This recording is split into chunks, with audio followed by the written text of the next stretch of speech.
Good morning and welcome to Max Effort Kitchen. Today we are going to focus on pizza sauce and what kind of cheese we should use. The recipe reads 1 can of San Marzano tomatoes, fresh oregano, 2 cloves of garlic, salt, and any flavored olive oil you want. First and foremost, I like to talk about the sauce. We should never cook our pizza sauce.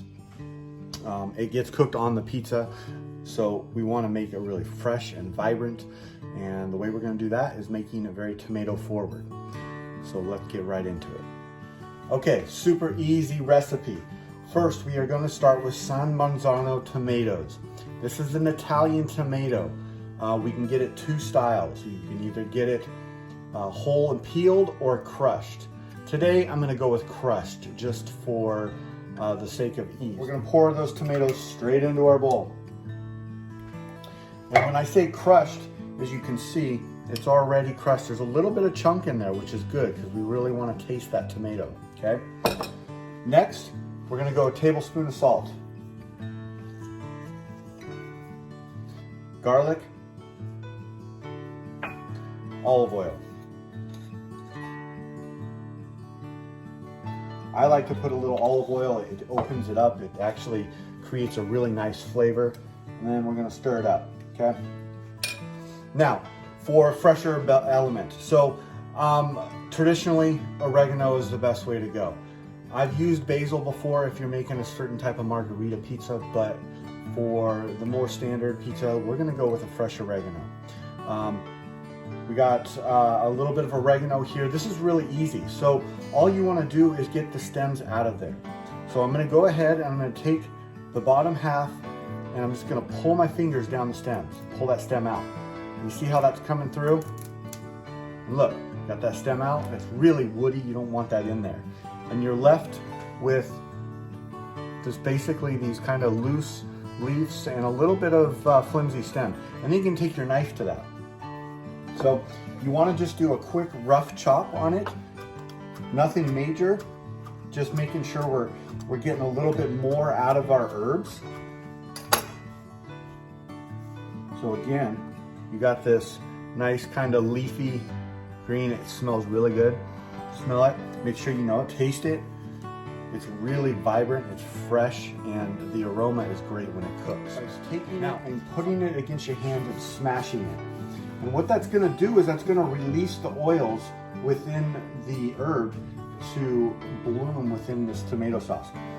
It's not a huge thing to do, but I like to do it. It's a little bit authentic. And I think it makes a difference. And after you do that, you can really smell the herb, and just it kind of perfumes the room. So you'll see what I'm talking about as you do it. So guys, that's it. That's your sauce.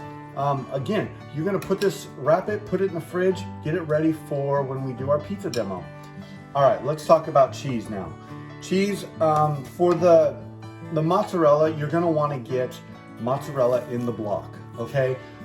The main and most important thing is that we are grating the cheese from a block. 2 reasons why. When you buy the pre-grated cheese in the stores, it comes with an additive on it to make it so it doesn't stick together and clump up. That additive does 2 things to your cheese. It prevents it from melting properly, and it also browns it a lot quicker, which will turn out to have a burnt cheese look. You do want a little bit of browning on your cheese, but you don't want it to do at the rapid pace that it's going to happen with that pre-shredded cheese. The additive is, it's a base of wood pulp, and so what it does is it creates a browning effect on the cheese, and actually will give it a different flavor. So low moisture, mozzarella, high fat. A lot of stores will sell like part skim, part whole milk. You can get that, that's totally fine. That will actually create a nice little melted cheese given the temperatures that we're gonna cook at. So we wanna make sure that we're grating it. We wanna make sure it's a low moisture and it's a high fat mozzarella. Get it in the block, do not get pre-shredded. With Parmesan, get that in the block, grate it yourself. I promise you, it's gonna make all the difference. You don't want to skimp on the parts that make the pizza what it is. So these are the ingredients that really make a good pizza. So when you go out to a store and you buy a frozen pizza and you're like, that's so, it's because they're using those cheaper ingredients to be able to provide it to you at a cheaper price. We're taking the time to make a quality pizza, which is what we're gonna do. The thing is that when you get this recipe down, you're gonna be able to prep and make 4 or 5 pizzas, and they're gonna be outstanding every time because you're using quality products. You're taking the time to make everything right and make it the way it's authentically supposed to be made. So that's a big part in everything I do, which it all takes time. It takes time to make this stuff. And if we want to make great food, we're going to take the time to using great products and processing them properly. So that's my little spiel on cheese and quality of products.